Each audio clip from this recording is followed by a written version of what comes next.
There. You want to know why I'm smiling? Because my mother watched a couple of these videos and she said to me today on the phone, "You don't like you're having any fun. Smile more." So there you go, Ma. I just smiled for you.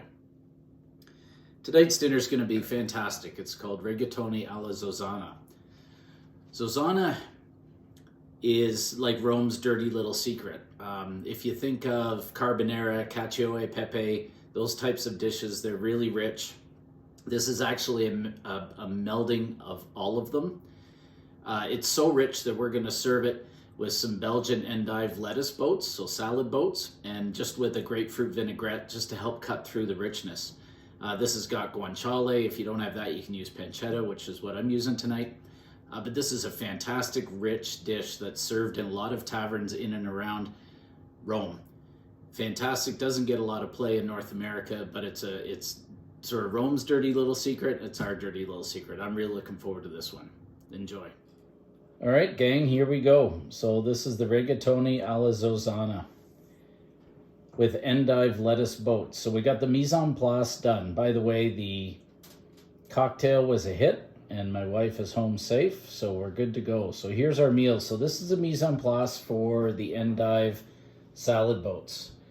So we've got endive lettuce. We've taken out the wedges of grapefruit and we saved all the juice. I put half a tablespoon of Dijon and some extra virgin olive oil, whisked it up, made a vinaigrette. We've got olives sliced in half, feta cheese, grapes, and I'm going to cut up some red onions and we're going to make the endive lettuce boats out of that. And the mise en place for the alla Zozzona is right here. So we've got eggs that we will whisk up for the finishing dish, or to finish the dish, excuse me. We've got the Parmesan cheese and the pepper, like the cacio e pepe, like I mentioned before. Onions, we got our herbs, we got the passata, our pancetta, and of course the rigatoni. So we're all set, ready to go. The next shot will be us putting this all together. One thing I wanted to point out, and this is a staple for any kitchen, we buy our Parmesan in wedges, and the wedges come with 1/8 of an inch of a wax that surrounds the whole wheel of Parmesan. It's an edible wax, it's not a problem, but when we take the Parmesan away from the wax to grind it up, you keep the wax, wrap it in cellophane, put it in your freezer. Every time you make a tomato sauce, put a wedge of the Parmesan wax in the sauce. You pull it out at the very end, but it adds a tremendous creaminess to any dish. All right, so we got the pancetta browning in the pot. We've got the sausage meat. So I've got 1 Italian sausage mild, 1 Italian sausage hot. And we're gonna put that in as well. We're gonna resist the urge to take the pancetta fat out of the pan. So now we're gonna brown the sausage meat. Next step I'll show you when we come back is we'll put the herbs and the onion in. All right, so remember we're gonna bloom the herbs. So you see a little spot off to the side? Stick them there. Bloom them out for a minute in the hot oil. Oh, if you could smell this, it's amazing. And we're gonna mix everything together and then put the onions in next. Then the tomato sauce, and then we'll show you what that looks like after. So here's what we're gonna finish the dish with. It's 2 egg yolks whisked together and 1/2 cup of Parmesan and fresh cracked black pepper. Just like cacio e pepe or carbonara.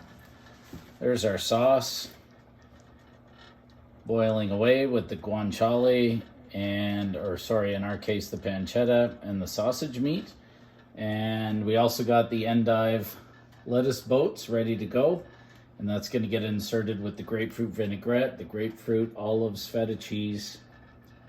It's gonna be good. The lettuce boats are done. Just waiting to plate the rest of the dish and put the vinaigrette on. And then we'll be eating.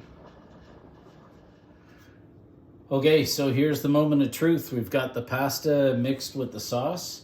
Got a little bit of the pasta water. You need to reserve some of that, and we're gonna very slowly put a little bit in, and we're gonna temper the egg yolks.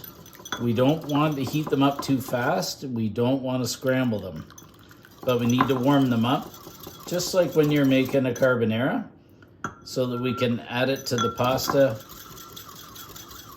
to give it that creamy consistency.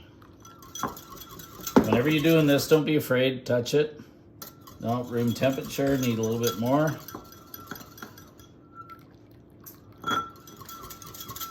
Then we should be pretty good to go. And then we're gonna pour it on with our cheese and finish the dish. And I'll show you it plated in a second. The dish has an incredible sheen to it from finishing it with the egg yolks and the Parmesan and cracked pepper. It smells fantastic. And then when you get to this point, you just want to finish off your salad boats with a little bit of your vinaigrette. Just a hint.